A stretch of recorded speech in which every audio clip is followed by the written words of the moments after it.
પેથલજીભાઈ ચાવડાના દીકરા જવાહરભાઈ ચાવડા એ અત્યારે આમ પોખાવાની તૈયારીમાં છે. જાન તો માંડવે આવી ગઈ છે, પોખણા થાય એટલી જ વાર રે. વરરાજા થનગનીને ઉભા છે આમ આદમી પાર્ટીના આંગણે. એવા પાછા કેટલાય છે, આ તો જગજાહેર થયેલા નામ છે.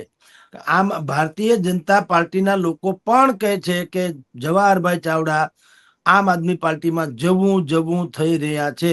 અને એટલે જ દિનેશભાઈ ખટારિયા કે અરવિંદભાઈ લાડાણી ધારાસભ્ય છે, એ બધાએ હવે જવાહર ચાવડાની સામે આક્ષેપોનો મારો શરૂ કરી દીધો. બંને અત્યારે તો જવાહર ચાવડા ભારતીય જનતા પાર્ટીમાં છે, અરવિંદભાઈ લાડાણી ભાજપના ધારાસભ્ય છે. તમે જુઓ તોય કેવું ચાલે છે એમ કહું છું.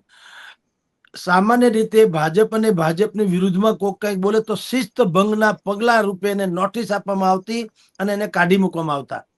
એને બદલે અરવિંદ લાડાણી ધારાસભ્ય છે, ઈ જવાહરભાઈ ચાવડા વિશે ભયંકર, જવાહર ચાવડા પૂર્વ મંત્રી રહી ચુક્યા છે, તો પણ ભયંકર એટલે આક્ષેપ કરે છે કે બધા કૌભાંડો થયા છે, કરોડો રૂપિયા કટકટાવ્યા છે વગેરે વગેરે.